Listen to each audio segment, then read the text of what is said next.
Okay, back again. Okay, I've only been back away about half an hour, and I'm back again with another post and another rant. Yes, I'm going to talk about free speech. Yes. It's close to my heart, and so free speech, religious liberty, is under attack in the United Kingdom, and we know this. The US, the United States of America, has warned the UK, United Kingdom, that enforcement buffer zones around abortion clinics put the shared values of the two countries at risk. Now, when Trump's administration says we're putting the shared values of the two countries at risk, that's important news. And a very, very grave statement indeed. Last year, guidance came in that means people faced unlimited fines if they engage in silent prayer or protest within 150 metres of a clinic or hospital providing abortion service. That's 200 metres if you're in Scotland. Donald Trump's White House intervened to support Livia Trusisky-Bolt, a 64-year-old woman in Bournemouth who was convicted for protesting outside the clinic in April this year, 2025. At the time, the United States, said it was monitoring the case and emphasised the importance of free speech and religious liberty. I won't go into that case at the moment. The US State Department has gone further, however, accusing Downing Street of an egregious violation of the fundamental right of free speech. Now, America is really worried about our loss of free speech in the UK, and I'm experiencing it a lot myself. I'm being censored on TikTok, I'm being censored on Facebook, and I'm being censored on YouTube for what I say. And I don't believe I'm saying anything that's really hurtful. Hurty words. A spokesman for the department, this is the United States Department, said it's still monitoring many buffer zone cases in the UK, as well as other acts of censorship throughout Europe. The UK's persecution of silent prayer represents not only an egregious violation of the fundamental right to free speech and religious liberty, but is also a concerning departure from the shared values that underpin the US-UK relationships.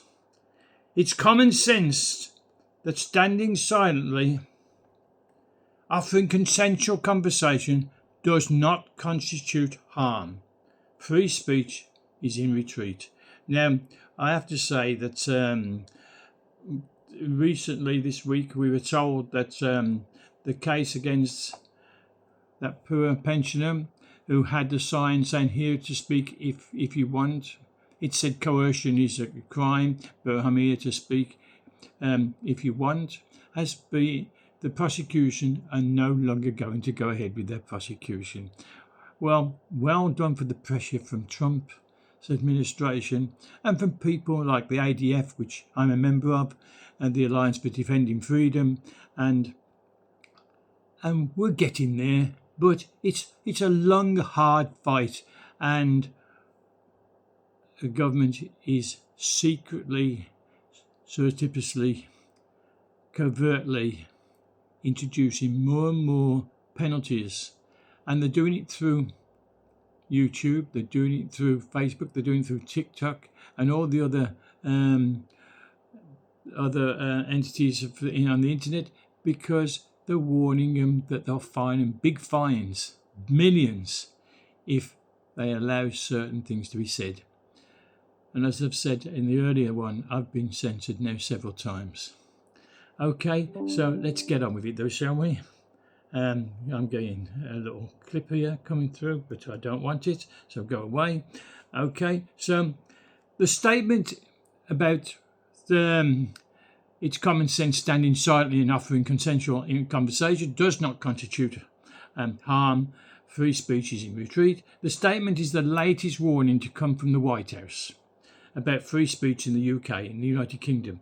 In the latest edition of its annual Human Reports Human Rights Report published last week, the State Department claimed there were credible reports of serious restrictions of freedom of expression in the UK.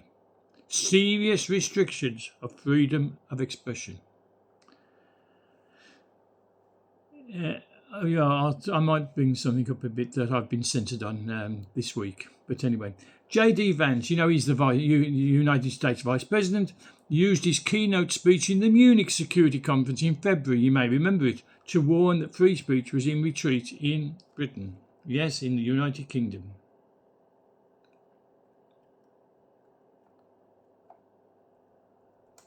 I'm being blocked, it seems. I've got out of it, haha. Now, you may also remember, it was on the news, that J.D. Vance, he confronted Sir Keir Starmer, our Prime Minister, over the issue during Prime Minister's visit to the White House that same month. Sitting alongside Sir Keir and Mr. Trump, Mr. Vance said there was infringements on free speech that affected both British and USA technology companies after the MPs waved through a raft of online safety legislation. Yes, well, they waved them through because Sir Keir Starmer and the Labour government, they've got such a majority, they can pass anything they wish. When Mr. Vance said the group would be discussing the issue over lunch, Sir Keir intervened to say, well, we've had free speech for a very, very long time in the United Kingdom, and it will last for a very, very long time. Lies. It's been eroded as we speak. In the United States of America, the US flagged a worsening human rights situation in the United Kingdom in an August the 13th State Department report citing concerns about restrictions on freedom of expression and religious liberty. The department's 2024 country reports on human rights practices said the UK imposed serious restrictions on freedom of expression, including criminal and civil penalties that limit free speech. Why am I being stopped again? We'll get out of it. They will not stop me. One case highlighted that of Adam Smith-Connor. Yeah, he's from Bournemouth in Dorset in the south of the UK. He was convicted in October 2024 for silently praying across the street from an abortion facility. A court determined he'd breached the local safe zone law and fined him £9,000. Now, how he stood silently, didn't say a word, but he put his hands together like this and was immediately arrested, taken to and put in a police cell for hours, interrogated, photographed, fingerprinted, and he went to court and he was fined £9,000 for putting his hands together while standing across the street from an abortion centre. And they say the freedom of speech and expression is not being eroded. Even the freedom to stand still with your hands together seems to be a criminal offence, and not seems to be, is a criminal offence because he was found guilty and fined £9,000. These buffer zones laws ban any attempt to influence around abortion facilities. According to Alliance Defending Freedom, ADF International, which I'm a member of, and Smith-Connor is appealing the decision with ADF International support. His hearing was scheduled for July the 28th, but no ruling has yet been reported. US Vice President J.D. Vance raised Smith-Connor's case at the Munich Security Conference in February, calling buffer zones and the buffer zone laws badly written. What a disgrace across the international world that we are writing laws that are badly written. Vance said it reflected a broader trend in the UK.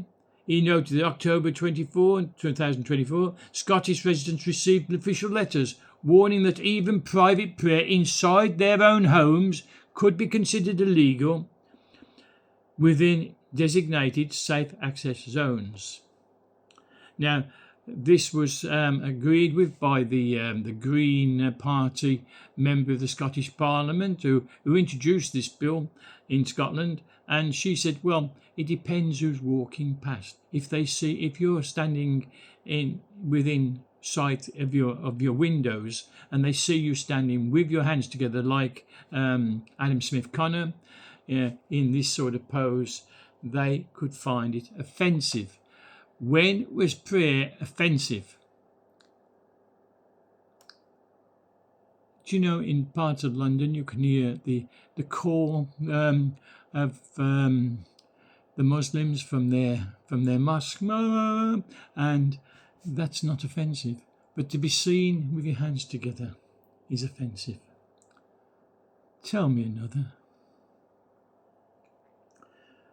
The report in America also flagged the UK's Online Safety Act, which took place again in 2024. It expands on the authority of the UK Office of Communications over American media and technology companies with large UK audiences.